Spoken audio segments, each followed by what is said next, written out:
This Week with George Stephanopoulos starts right now. Epstein file avalanche. Today's release marks the end of a very comprehensive document identification and review process to ensure transparency to the American people. The documents contain new details on Epstein's relationship with high-profile figures, including President Trump. Epstein's accusers criticized the delayed and incomplete process. Survivors just want a transparent release. And immigration retreat. We're going to de-escalate a little bit. The Senate passes a bipartisan bill to fund most of the government, with 2 more weeks to negotiate limits on ICE operations. The bottom line is very simple.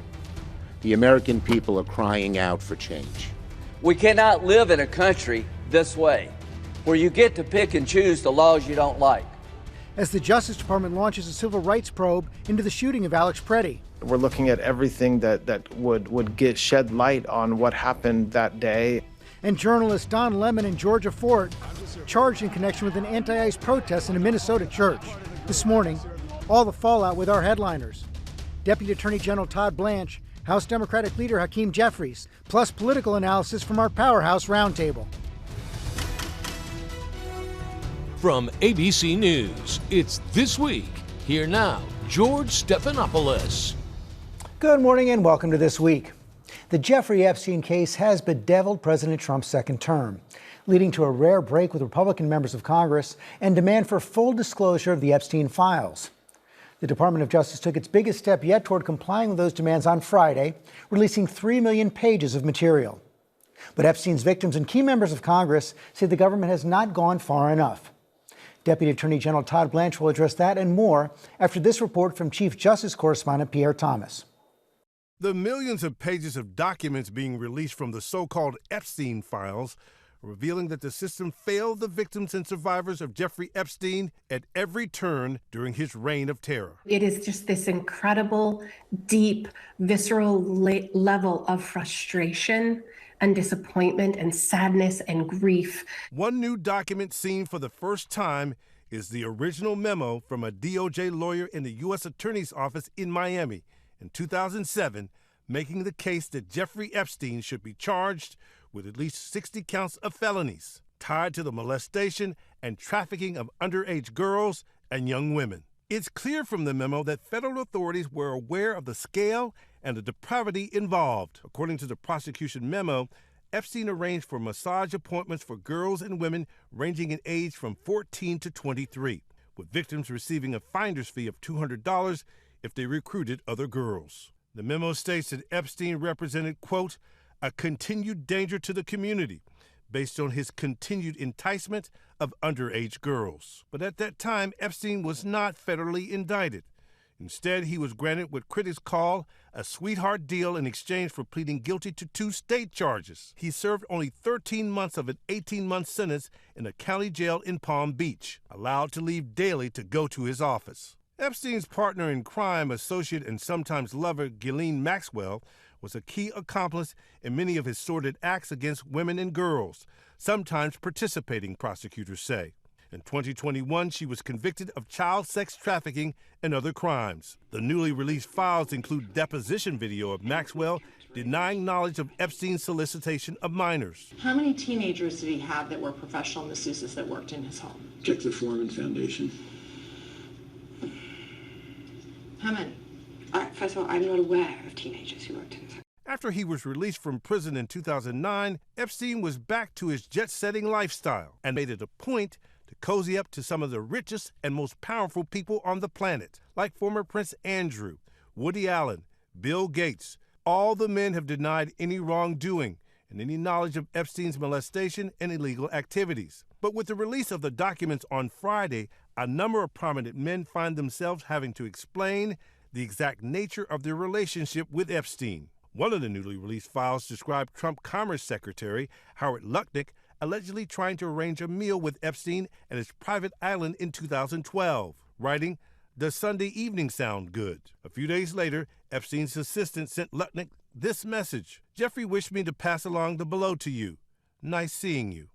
But Lutnick told the New York Times on Friday, "I spent 0 time with him." Late last year, Lutnick said in an interview he had cut off his relationship with Epstein in 2005. My wife and I decided that I will never be in the room with that disgusting person ever again. The list of prominent men who spent time with Epstein and who are caught up in his sordid life story is long. The newly released documents include an FBI slideshow compiled sometime after July 25, 2025, that lists allegations against other wealthy and powerful men tied to Epstein beyond Donald Trump, including convicted sex offender and film producer Harvey Weinstein, billionaire Leon Black, and bank executive Jess Staley. DOJ officials have said that many of the allegations against prominent figures did not come from credible sources, were not corroborated, and none of those men have been charged with crimes connected to Epstein.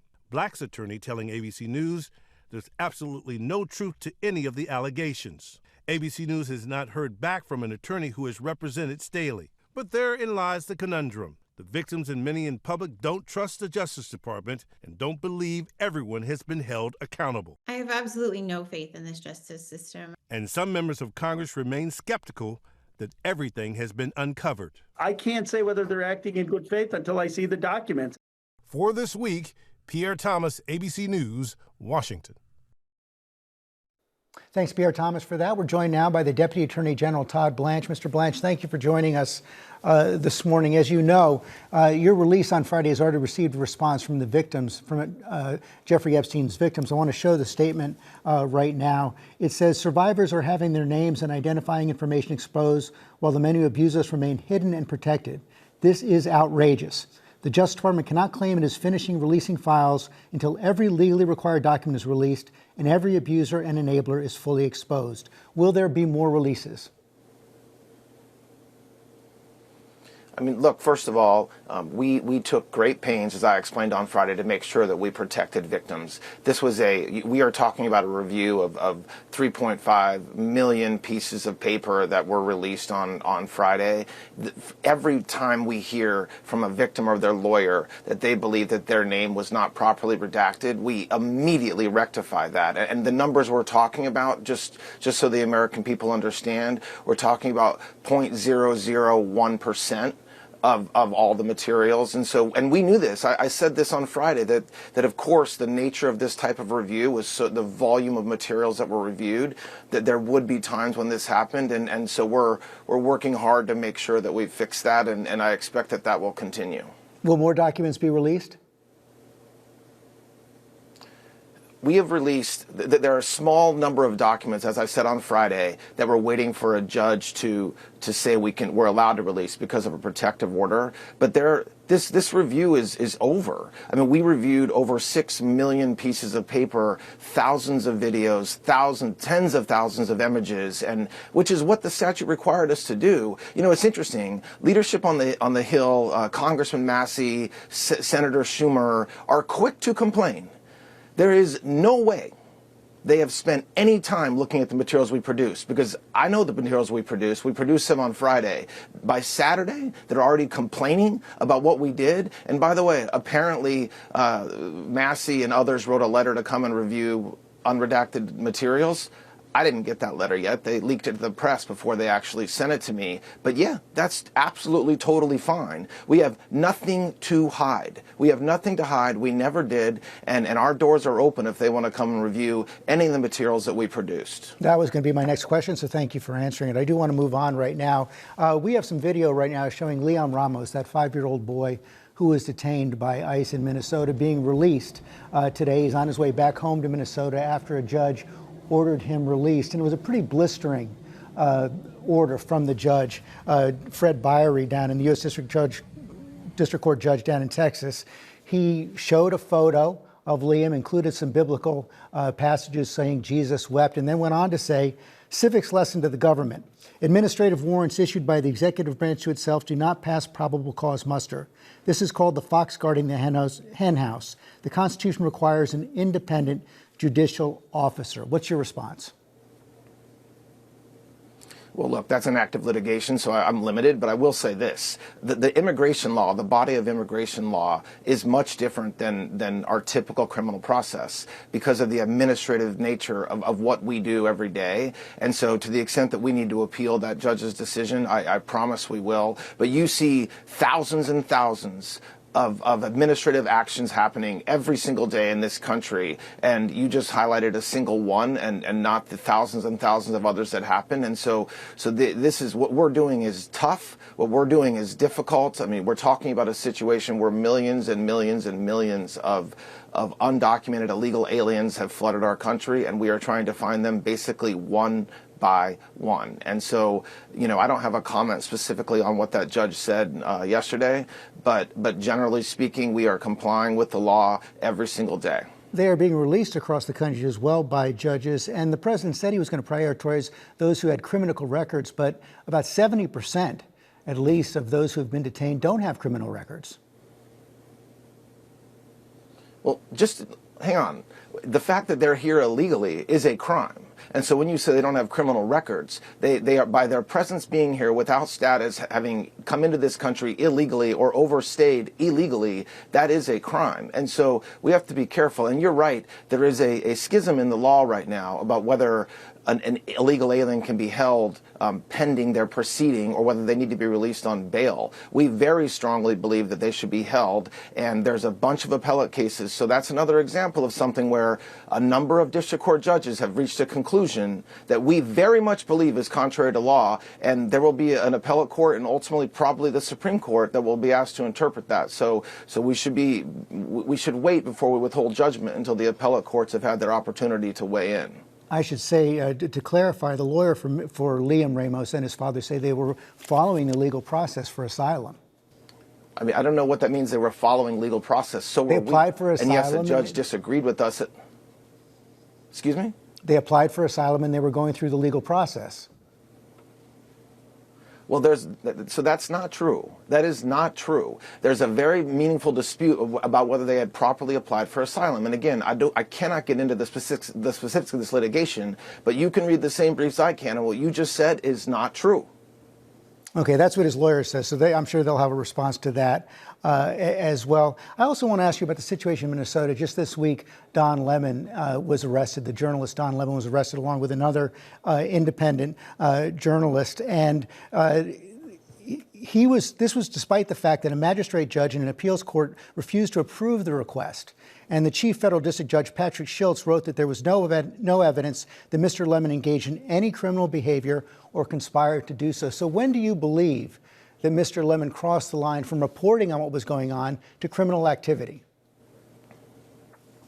Conveniently missing from what you just showed, George, is the appellate court and a judge on the appellate court who said just a few days later there was clearly probable cause and it wasn't even a close question.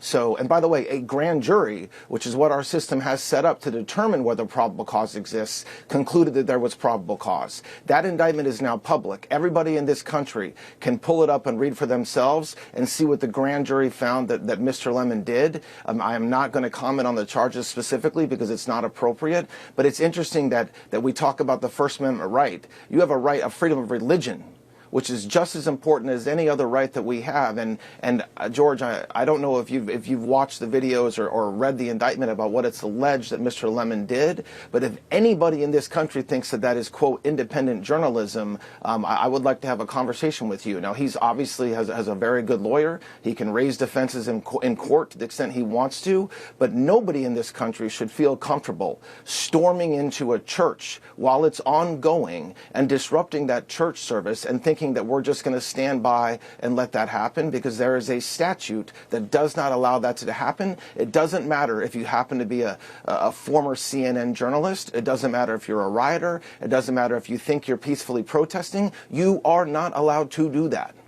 So you're confident he's going to be convicted and the case won't be dismissed?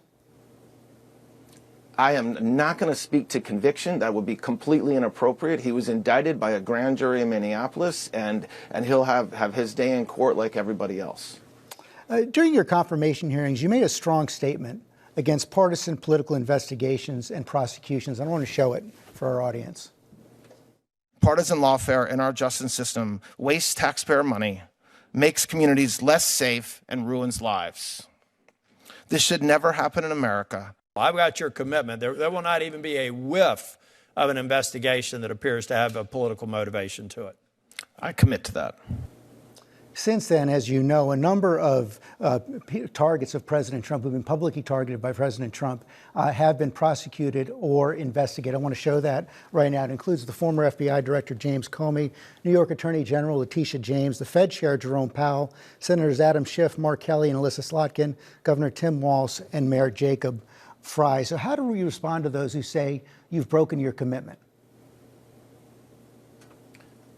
You just showed a handful of investigations or grand jury indictments that have been brought. We are investigating tens of thousands of individuals and cases every single day. They are not political in base. The fact that you cherry-picked a handful that some people in the media have said, oh, those must be political, is absurd and not fair. I mean, don't forget, George, when I walk into the Oval Office right now, I look around and oftentimes every single person in that room was heavily attacked and gone after by the last Biden administration. And so when I said to Congress and when I say to you right now that there's not a whiff of political partisanship in what we're doing, I mean that. The mere fact that some Democrats or some individuals who have spoken out against President Trump are being investigated is because that's what the Department of Justice does. It doesn't make it political because we're investigating, and that's something important.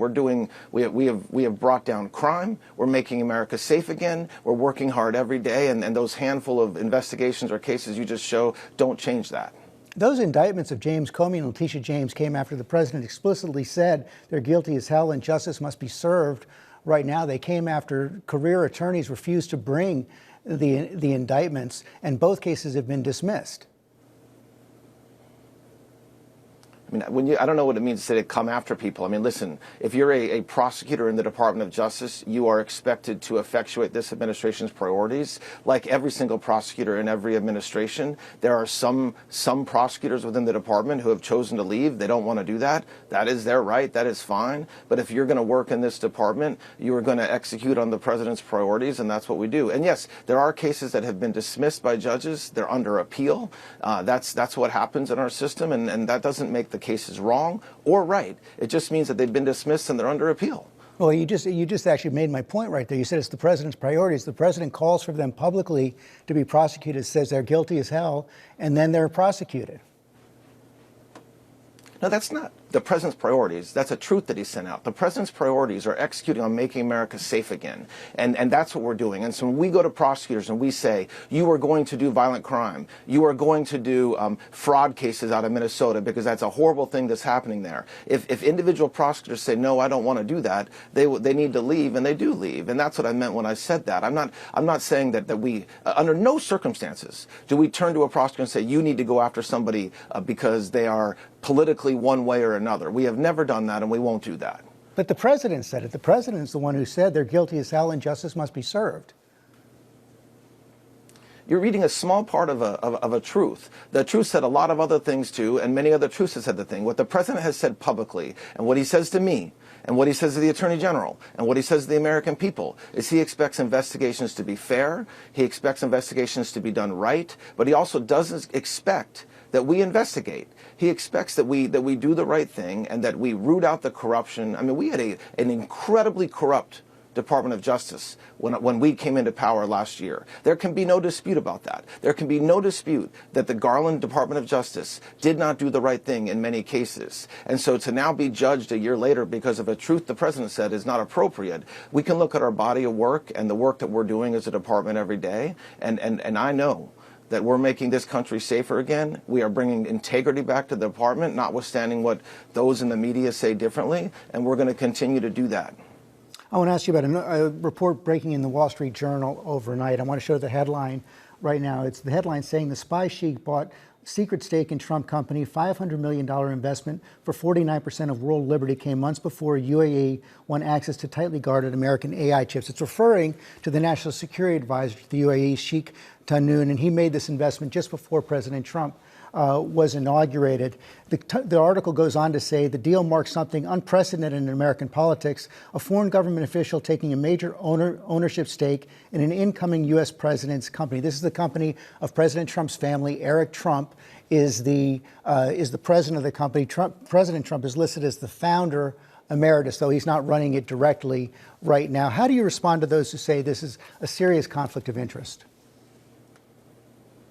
I love it when these papers talk about something being unprecedented or never happening before, as if the Biden family and the Biden administration didn't do exactly the same thing and they were just in office. So look, I saw that article. I don't have a comment on it beyond President Trump has been completely transparent when his family travels for business reasons. They don't do so in secret. We don't learn about it when we find a laptop a few years later. We learn about it when it's happening. And so there's nothing unprecedented about the Trump organization going out and trying to make investments that basically all will come back to the American people and jobs in this country. And so this idea that there's something untoward or unprecedented is just a repeated story that isn't true. And I think that the American people know that. And the fact that we talk about unprecedented and this is something that doesn't happen is just not true. And it shouldn't be said by these so-called newspapers that are saying it. Well, the president doesn't run the company, but he does profit from it. His financial disclosures show he's received funds from that. And law professor Kathleen Clark is quoted in the article saying, "This sure looks like a violation of the Foreign Emoluments Clause." Ty Cobb, who served as President Trump's lawyer during the first administration, said, quote, "My advice as an ethics lawyer would have been clear. You don't do business deals with the families of the leaders of foreign countries. It taints American foreign policy." How do you respond to Mr. Cobb? I don't have a response to that guy. I mean, that guy hasn't said a nonpartisan thing in the past 4 years. I mean, I could have predicted what you just said he would say. That's what he says every time anything comes out about the president. The president is ethical. He talks more to the press. He says what's happening more than any president in history. You have a question about it, you can ask him. He gaggled on the plane last night at midnight for like 20 minutes, okay? So like the fact that Ty Cobb claims that he would have counseled something different to the president, okay. I mean, that guy, I don't have a response to that. One of the questions the president also took last night when he was on Air Force One was questions about his suing the Treasury Department, the IRS, for $10 billion for leaking his tax returns. And he suggested that there could be some questions about the conflict. He says it's an interesting question. How do you respond to those who say that's a conflict of interest for the president to be seeking funds from those who he's administering? Look, we're looking at how to handle that. I mean, he's not wrong. And I don't think even you think he's wrong, that what happened there is horrible. The fact that his tax returns were leaked, no American should have that. And you do have Americans, whether you're the president or just anybody in this country, has a right when something like that happens. And so I very much sympathize with what the president talked about, and we're looking into, as a department, how to address and make sure that type of thing never happens again to anybody, much less a former president or a current president, and we'll go from there. It is wrong for a president to have his tax returns leaked, for anyone to have their tax returns leaked. I agree with that. The president's also seeking $230 million from the Justice Department, saying his rights were violated during the 2016 campaign. And I just wonder how you think you're going to handle that. Both you, as the Deputy Attorney General, and the Attorney General Pam Bondi have served as President Trump's personal lawyers in the past. Doesn't that pose at least the appearance of a conflict? And should you be involved in dealing with that in any way? I mean, I haven't talked about whether I'm involved in that at all anyway. I mean, that's a fair question, George, and we obviously talk about conflicts and what I'm allowed to do, what the Attorney General is allowed to do because of what we've done in our past. But there are limits to those conflicts, and I do have a job to the American people and President Trump as the Deputy Attorney General, and so we will navigate that appropriately and consistent with the ethical rules and get to a just result. Mr. Blanche, thanks for your time this morning. Thank you, George. We'll get a reaction from the top Democrat in the House, Hakeem Jeffries, when we come back. I want my colleagues to listen closely. I want my Republican colleagues to listen closely. Senate Democrats will not support a DHS bill unless it reins in ICE and ends the violence. We have only a few days to deliver real progress for the American people. The eyes of the nation are watching. Senate Democratic Leader Chuck Schumer on Friday, after the Senate voted to keep the government open, at least for the next couple of weeks. We're joined now by the House Democratic Leader, Hakeem Jeffries. Congressman Jeffries, thank you for joining us right now. So this passed the House. So they passed the bill to keep the government open for another couple of weeks as you try to negotiate reforms on Homeland Security funding. Will the House follow the Senate's lead and vote to keep the government open? Well, it was a meaningful step in the right direction. Certainly the separation of the 5 bipartisan bills which in our view promote the health, the safety, and the economic well-being of the American people, need to move forward. And we'll meet later on this afternoon as a caucus to discuss what we believe is the best path. What is clear is that the Department of Homeland Security needs to be dramatically reformed. We share that view, as does Leader Schumer and Senate Democrats, in a variety of different ways. Body cameras should be mandatory. Masks should come off. Judicial warrants should absolutely be required, consistent with the Constitution, in our view, before DHS agents or ICE agents are breaking into the homes of the American people or ripping people out of their cars. We need to make sure that there are complete and independent investigations so that when ICE or DHS agents break the law, they are held accountable, not by the Department of Justice, which has no interest in actually conducting a fair investigation, in our view, but by state and local authorities. And we need to reiterate that the detention and deportation of American citizens off the table and using taxpayer dollars to brutalize everyday Americans or violently target law-abiding immigrant families needs to be off the table. That's a list of serious reforms. Will you vote to keep funding Department of Homeland Security for the next 2 weeks as you negotiate those reforms? Well, we're going to have that conversation later on today and as we return to Washington. But the one thing that we've said publicly is that we need a robust path toward dramatic reform. The administration can't just talk the talk. They need to walk the walk. That should begin today, not in 2 weeks, today. But can you get these reforms that you're calling for? No masks, body cameras. You just heard Deputy Attorney General Blanche say that he's very much in support of these administrative warrants, not judicial warrants. Can you get them? How can they be enforced?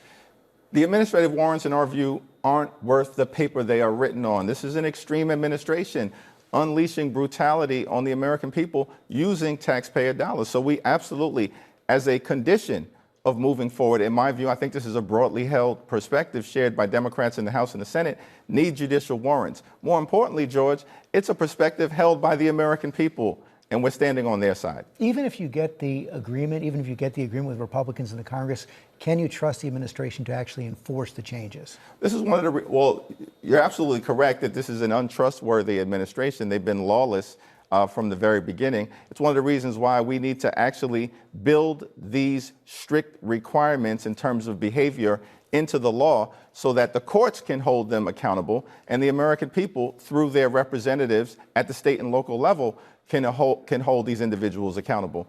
But, you know, from the very beginning of this effort with respect to the Department of Homeland Security, our premise has been simple, that ICE agents should conduct themselves like every other law enforcement agency in the country, as opposed to running around mass thugs, in many instances, unleashing brutality on law-abiding American citizens and violently targeting immigrant families and communities, or even, you know, holding in detention a 5-year-old boy with a superhero backpack.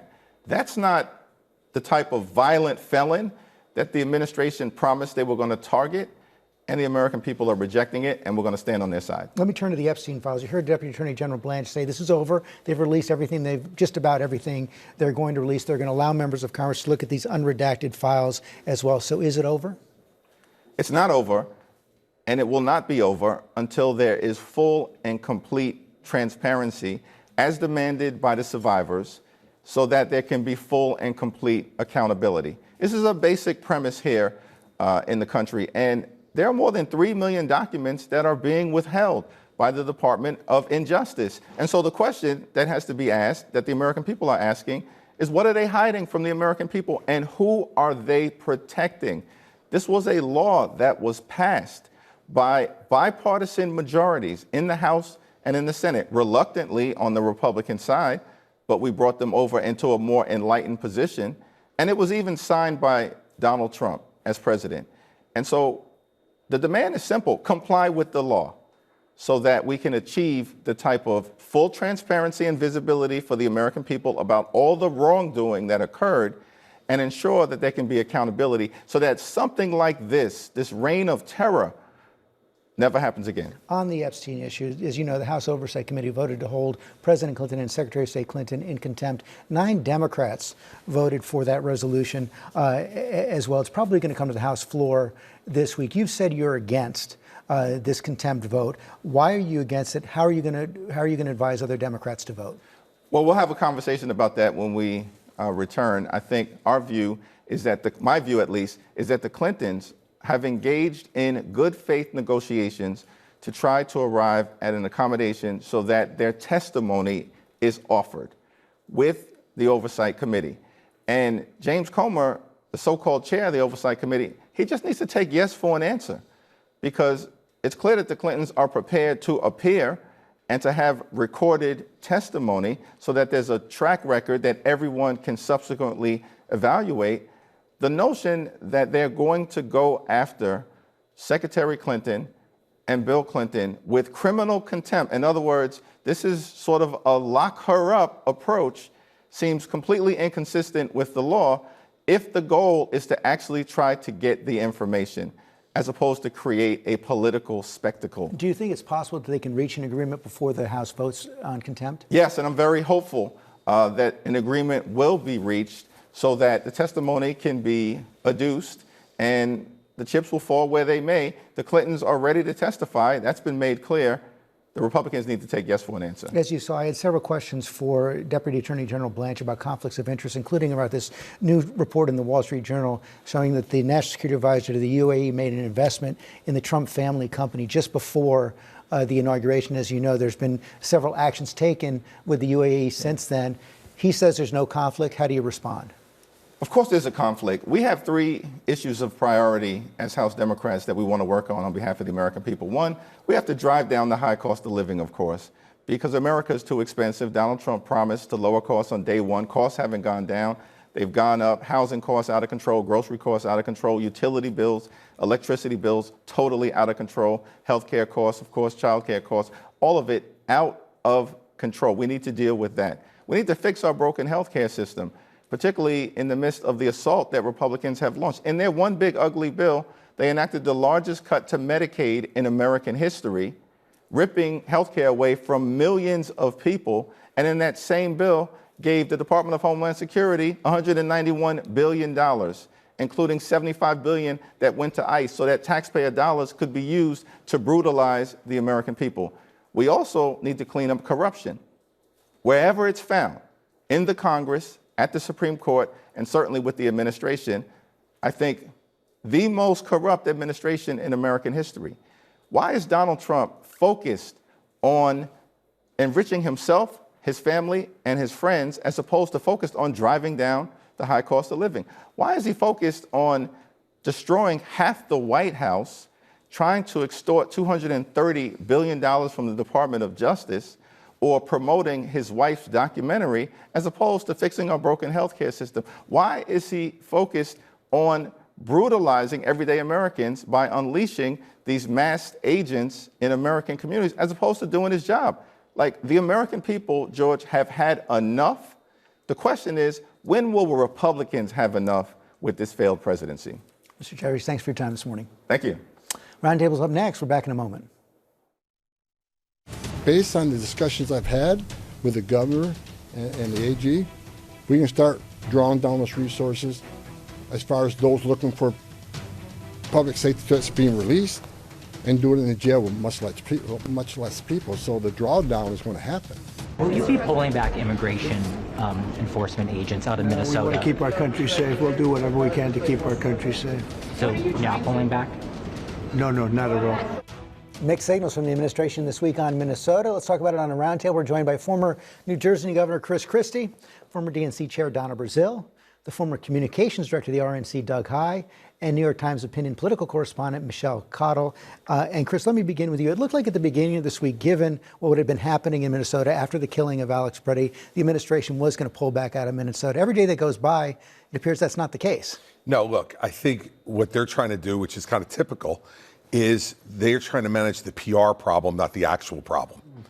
What really concerns the president here is, in my view, not what happened on the ground in Minnesota, but how it's being viewed by the rest of the country and how that's affecting the approval ratings of his administration. And so never in my life did I think Tom Homan would be seen as a calming influence. But that's who he sends out there to be the calming influence in Minnesota, which tells you two things.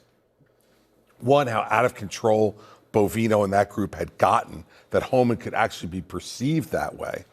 And secondly, that there's going to be really no change in policy here, because Tom Homan is the architect of this policy. Well, you say no change in policy, but we just heard, Donna Brazil, we just heard Hakeem Jeffries laying out the demands that Democrats have for the kind of changes they expect to see. It's really hard for me to see how they're going to come to an agreement on that in the next 2 weeks. The only way they can come to an agreement if they can once again get back at the table and the Democrats agree to help the Republicans out. Look, I think the common sense demands that the Democrats are asking for are demands that the American people want. They want to make sure that their cities are safe, their country is safe, but they don't want ICE officials, many of whom are not vetted properly, without adequate training. If they're not working with local and state law enforcement, they cannot achieve the mission that the Trump administration is trying to have. This has broken through the American people. Immigration had been the president's best issue. Now he's underwater.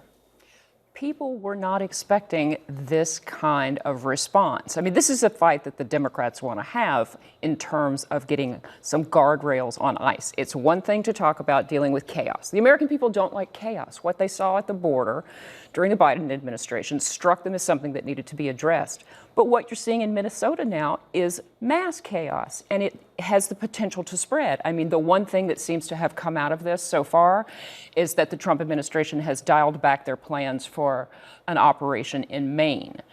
So it's not like this is just isolated. People understand that this chaos can spread, and they do not like that. Susan Collins took credit for that. The Republican Senator from Maine took credit for that pullout. How much pressure is the president under from Republicans in Congress right now? It's actually kind of hard to read. A great deal. Republicans are spooked.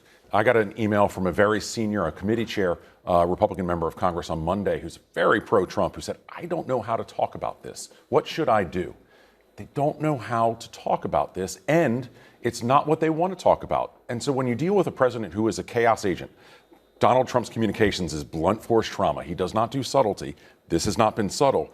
They're struggling with, how do I talk about this issue? That's not what I want to talk about. They know that they need to get back to the economy and how they're trying to lower prices, and they're not allowed to do it. Trump had a very successful event this week talking about the Trump accounts for children, but we haven't talked about it. We sort of have forgotten about it because everything is this issue and now Epstein. So how do you read Republicans on Capitol Hill dealing with the demands of Democrats to keep the Department of Homeland Security funded?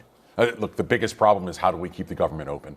And clearly, moving forward 2 weeks from now, we're going to come to a place where we don't have answers, and we're still trying to figure out what the right questions are. And that's where Republicans are struggling. Which one of the other things you're seeing here, Chris, and I talked about it a bit in my interview with Deputy Attorney General Blanche, is that on this issue, the administration is getting rebuked again and again and again from judges, even Republican judges. Yeah, look, when you look at the conduct on the ground, that's offensive to not only the American people, but to people's sense of rule of law and what rule of law is supposed to look like. As Michelle said, look, the border situation that the Biden administration allowed to happen is a large part of the reason I think Donald Trump was reelected in 2024. And people are all for the fact that he has secured the border. But law enforcement, I think in many ways is uncomfortable with this at the state level. I see it in my own state as well.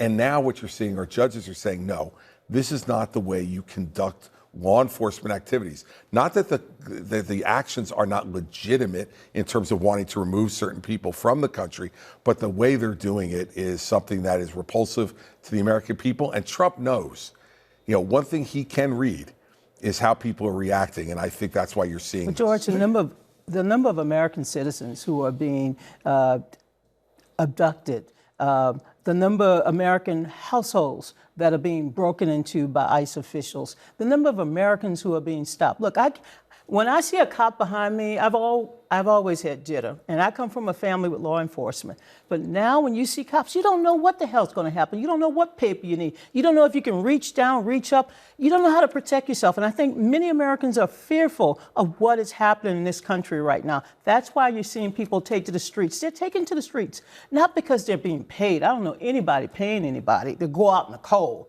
I mean, God knows you have to pay me a hell of a lot. And George, I did come to see you in the cold. But the point is that people are upset upset by the way in which the administration is trying to achieve their goals. Do the Democrats, though, have a danger, Michelle Cottle, that they overplay their hand? You're seeing this debate now, not just about reforming ICE, but abolishing ICE. And immigration did work against the Democrats in the last election. I hate this mantra.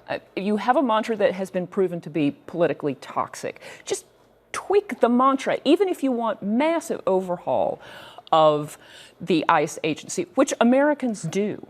This has not been a kind of great campaign to showcase your ICE agents. You don't need to go back to a well that has already kind of sent a signal that you're soft on crime, lets the administration paint you as soft on crime, and that sort of thing. Just move on from that. So yes, be careful. Is the government going to stay open? Oh, I have no idea. And I don't think leadership has any idea at this point. That's right. You know, where we were a week ago is not where we are today. 2 weeks from now, as we know, Donald Trump can change the story and what we talk about 10 times between now and then. No question about that. Got to take a quick break. We'll be back with all of you in just a minute. Roundtable is back. Let's talk about the Epstein files. Chris, you just heard Blanche says it's over. Hakeem Jeffries says it's not over. The victims say it's not over. Is it over? It's never over, George. This thing will never end. And it all goes back to, you know, I was interested to see in the release the original prosecution memo to Alex Acosta, who was the U.S. attorney in Florida when this started in 2007. I was in office at that time. And I remember when the Epstein case got resolved, so many of his fellow U.S. attorneys were like, what the hell? Even then? Yes, because when you saw the nature of the allegations, but then also, we didn't even know the depth of it, but then when you saw the way he got sent to state court, and then the sentence in county jail where he was allowed to leave during the day and just sleep there at night, like, we all thought, what the hell is this? And so going all the way back now, nearly 20 years, this has been something that, as law enforcement, we thought was completely absurd and something was going on. We didn't know what at the time. Now we understand it much, much more. And I don't think it's going to end anytime soon because, remember, he said there's 6 million documents. They've released 3.5 million pages of the 6 million pages. So what's the deal with the other 2.5 million pages? Why aren't they being released? And so that argument is going to continue. They should have, George, in my view, 6 months ago, released all 6 million pages at one time. Get it out, get it done, and get it over with. Instead, we are going to continue to have this drip, drip, drip. And there are wealthy men all over this country who are holding their breaths. Well, you see the first reports that we're getting. This net that Jeffrey Epstein cast is very, very wide. It is, and I think everyone caught in it deserves to have their records out there. I think the Trump administration has handled this so incredibly badly. They look so sus on this, whether they want it to be over or not. Let's remember, it's in the MAGA corners. They are very upset about this. They think that he has been betraying his pledge to not protect the establishment and the elite. So even among certain corners, you know, we had Marjorie Taylor Greene leave Congress essentially over this fight. So I think that it is going to continue dripping, and all those men out there, I hope they are sweating. This really was the first issue Republicans in Congress broke from the president. Without question, and here are the MAGA corners. This summer I was in the town of Lake Ozark, at Lake of the Ozarks, and there's a little store called Teresa's Trump Shop. And I walked in, they have all your garden variety Trump paraphernalia. And I asked the lady, full disclosure, I don't know if it was actually Teresa. I said, do you have any Release the Epstein t-shirts or bumper stickers? And she laughed and said no, and said, what's the holdup? And if your business is invested, your daily life is invested in Donald Trump, and you're asking that question, you have a real problem with the MAGA base, the MAGA corners. I couldn't quite tell from listening to Hakeem Jeffries where he thinks most of the Democrats are going to vote on whether or not to hold the Clintons in contempt. What's your read of it? Do you think there can actually be a deal before the vote? Well, I hope so, because, look, the Clintons are willing to testify. They're willing to talk. And somehow or another, Mr. Coleman, the chairman of the committee, would like to extract something from the Clintons that he's not asking everyone else. He's dismissed the other subpoenas. George, I think the victims, the survivors deserve to have their stories told. And the Justice Department, with this drip, drip strategy, is only delaying the fact that we're going to see all of these men and women exposed. I'm just horrified by the whole thing. I can't even read this, and I like to read salacious gossip, redacted or unredacted, but this is filth. This is dirty. And after the man was convicted, Mr. Epstein, people still came to him, wanting to go to his island, making phone calls, trying to take the edge off by, this is Mr. Musk, I want to let loose. I'm like, what kind of people are we dealing with? No, the victims deserve to be respected. And I hope that when this conversation happens next week, we can get another round of information out there. Chris, you saw me ask Attorney General about all these different conflict of interest questions facing the administration right now, including that new report in the Wall Street Journal about a $500 billion investment from the UAE. He dismisses it, says it's nothing, that everybody does it. Corruption. They seem to believe they're going to be able to ride this out, will they? Well, they're going to try to, because that's their overall strategy. Look, as you and I were talking about before, Todd Blanche is a guy who came into this job with a good reputation inside the Justice Department, going back to when he served as an assistant U.S. attorney and as an assistant U.S. attorney in the Southern District of New York. But you could even see he was uncomfortable with some of the things he had to say. Look, here's their theory. If we commit blatantly unethical and perhaps illegal acts, but we do it completely in the open and let everybody see that we're doing it, there's nothing wrong with it. That's absurd. It's absolutely absurd. And the reason they can do it, George, is because Todd Blanche is at the Justice Department. Because his personal attorneys, Pam Bondi and Todd Blanche, are there. So you can do this out in the open. You don't have to worry about any ramifications from the Justice Department because it's no longer How are they going to be independent. able to rule on this money that the president is seeking from the taxpayers, both from the IRS and the Justice Department? They can't, and no one in the Justice Department is independent any longer. This is going to be like when you had the Saturday Night Massacre under Nixon. You know, out goes Richardson, out goes Ruckelshaus, and there's Robert Bork there as the Solicitor General. But in this administration, even the Solicitor General has had personal ties to Trump. And so that's the problem, is that you don't have an independent Justice Department, George. That's all we have time for today. Thank you all. That is all for us today. Thanks for sharing part of your Sunday with us. Check out World News Tonight, and I'll see you tomorrow on GMA.